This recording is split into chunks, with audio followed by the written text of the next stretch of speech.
हम प्रभु परमेश्वर को धन्यवाद देंगे आज की सुबह के लिए कि परमेश्वर ने आज की सुंदर सुबह दी है और ये फ्राइडे का दिन दिया है। पिछले 4 दिनों में परमेश्वर ने हमारी मदद की और इस पूरे सप्ताह में धीरे धीरे हमें आगे ले जा रहा है। आज फिर से हम आगे बढ़ेंगे ताकि परमेश्वर के वचन में हम आगे बढ़ते जाएं और बहुतों के लिए आशीष का, आनंद का कारण हम बन सकें। प्रियो, आज के दिन की शुरुआत प्रभु के इस वचन के साथ।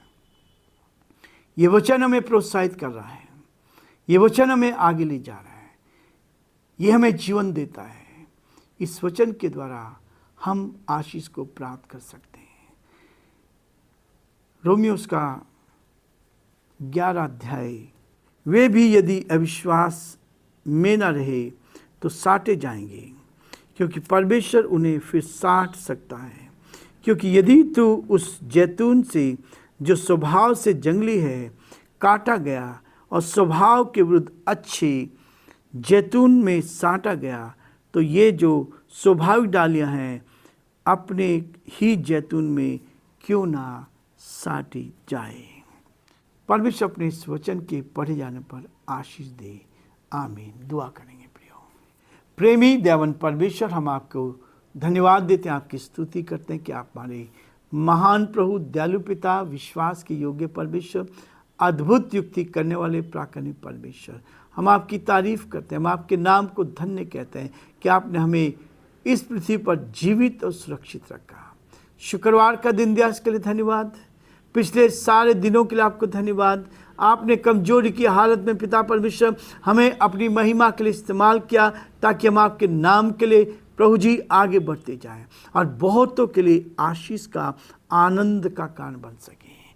आज दिन भर के लिए प्रार्थना करते हैं, नई ताजगी दे, नई सामर्थ दे, नई शक्ति दे प्रभु जी। उन सारे भाई बहनों के लिए जो प्रभु जी आज इस वचन को सुन रहे हैं प्रभु जी, इस डिवोशन को देख रहे हैं प्रभु, यीशु के नाम से आशीष की घोषणा करते हैं। बीमारी से उनको बचा, आपका हाथ उनके साथ बना रहे, हर प्रकार की परेशानी से, कठिनाई से, दुख और मुसीबत से बचाएं, ताकि सारी परिस्थितियों में हे परमेश्वर आप ही का नाम ऊंचा किया जाए। हमारी आपसे प्रार्थना, आपसे विनती प्रभु जी, हमारे प्रदेश राजस्थान पर, यहाँ के मुख्यमंत्री पर आपके अनुग्रह की दृष्टि चाहते हैं। आप उनको संभाले रखें ताकि आपका हाथ उनके साथ बना रहे।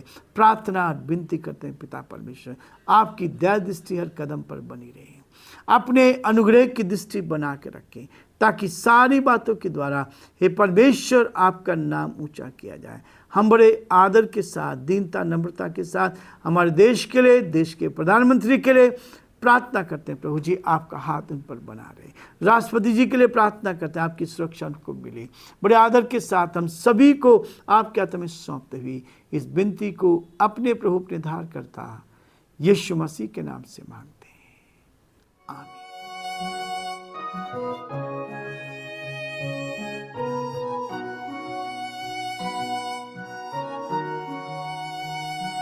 कलवरी के पास खड़ा हो, खून की धारा देता जा, तेरे पापों का यही दाम दिया है मसीह यीशु ने।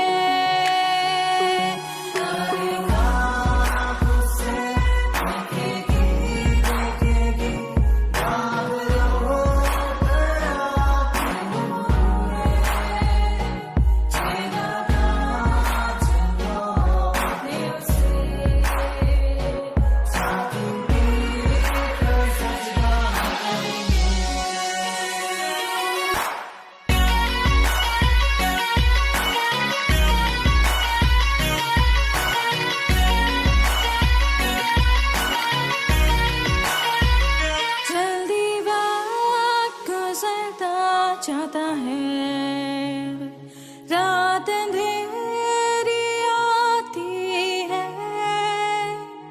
तौबा कर दरवाजा होगा बंद, कुछ ना होगा वे पछताने से, तौबा कर दरवाजा होगा बंद, कुछ ना हो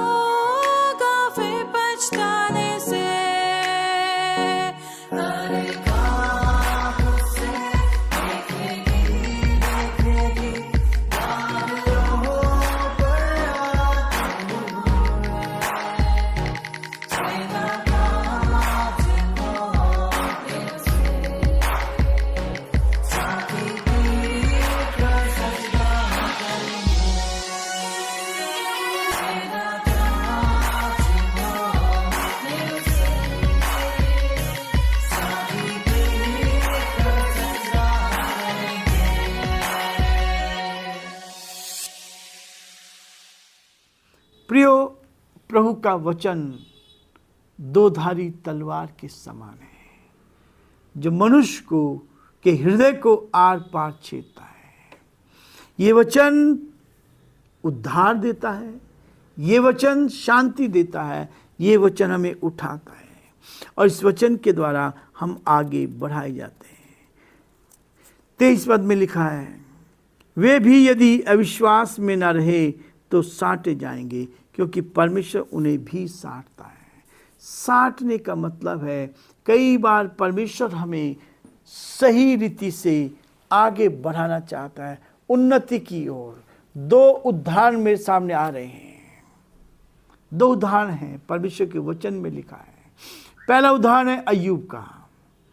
अय्यूब परमेश्वर का भय मानने वाला, सच्चाई पर चलने वाला, ईमानदार व्यक्ति था।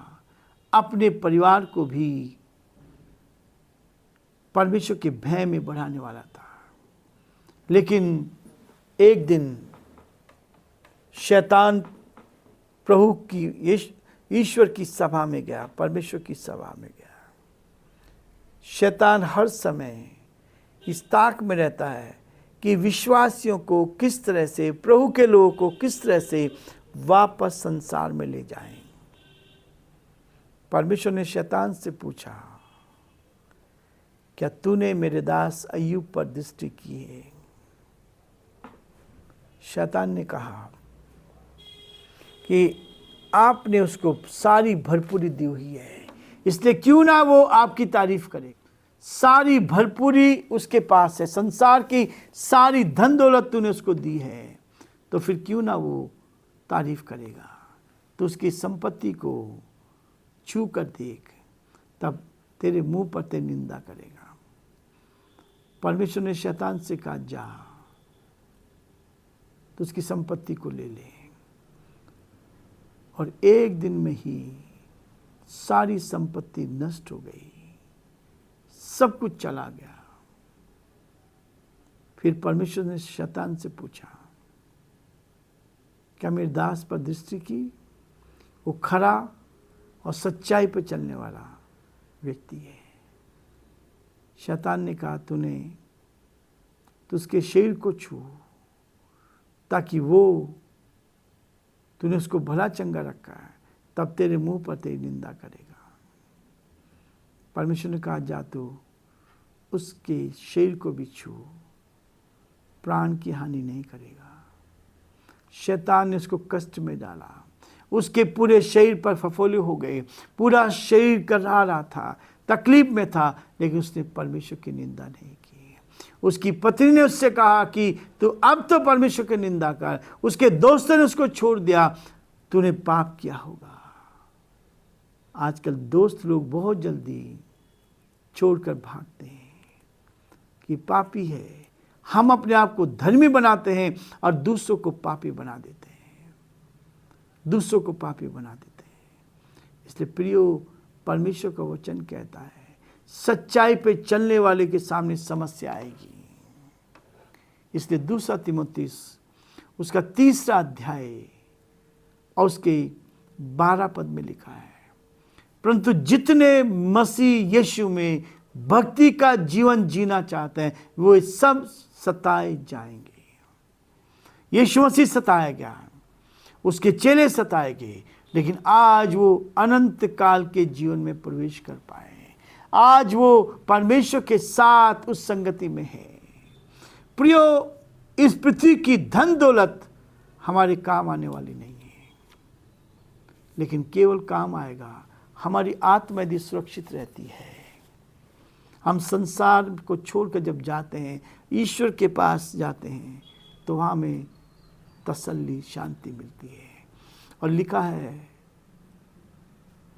कि अय्यूब को परमेश्वर ने दुगनी आशीष दी, जो पहले था उससे दुगनी दी। परमेश्वर आपको दुगनी आशीष देना चाहता है।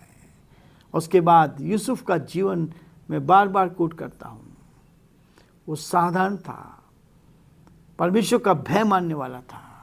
उसके भाइयों ने उसको मिस्रियों के हाथ में बेच दिया और वो मिस्र में गुलाम बन के रहा, पोतीपर के घर में रहा, और वहाँ से जब उसकी पोतीपर की पत्नी ने उसके झूठा इल्ज़ाम लगाया, वहाँ से उसको जेल खाने में डाला गया, और जेल खाने में से परमेश्वर उसको राजमहल में पहुँचाया।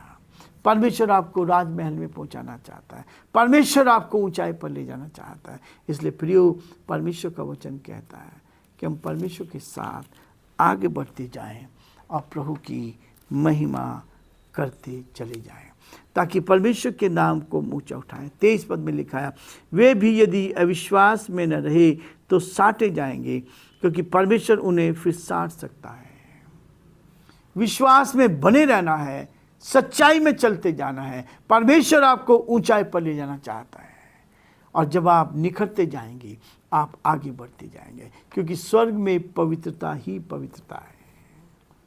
प्रियो, अदन की वाटिका में जब आदम और हव्वा को अदन की वाटिका में से निकाल दिया गया, चारों तरफ पहरा लगा दिया गया है, और वहां पर अग्नि में तलवारें दी गई, इसलिए कि कहीं आदम और हव्वा फिर से लौटकर उस जीवन के फल को ना खा ले। क्योंकि यदि वो उसको खा लेते,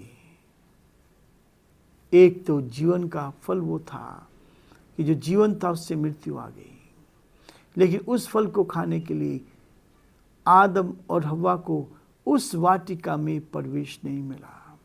वहां अग्नि में तलवारें लगाई गई, ताकि यदि वो कोशिश भी करे उस गेट में घुसने की, तो वो जैसे मिक्सी है उसमें समाप्त हो जाएगा।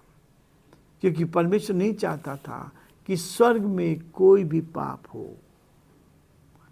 स्वर्ग में कोई भी पाप नहीं है। इस पद में कहता है, क्योंकि यदि तू उस जैतून से जो स्वभाव से जंग लिए काटा गया, तो और स्वभाव के विरुद्ध अच्छे जैतून से साटा गया, तो वे जो स्वाभाविक डालियां हैं अपने आप ही जैतून में क्यों ना साटी जाए। साटने का मतलब है हमारी परीक्षाएं, साटने का मतलब है हमें निखार देना। जब सोना आग में ताया जाता है, तो जितना आप आग में ताएंगे उतना अधिक गंदगी उसके जीवन से निकलती जाएगी। प्रियो, परमेश्वर का वचन यही चाहता है कि हम ईमानदारी, सच्चाई के साथ, विश्वास योग्यता के साथ परमेश्वर के साथ जीवन जीते चले जाएं और प्रभु की महिमा कर सके। प्रभु आप सबको बहुत आशीष दे, और प्रभु का हाथ आप पर और आपके पूरे परिवार पर बना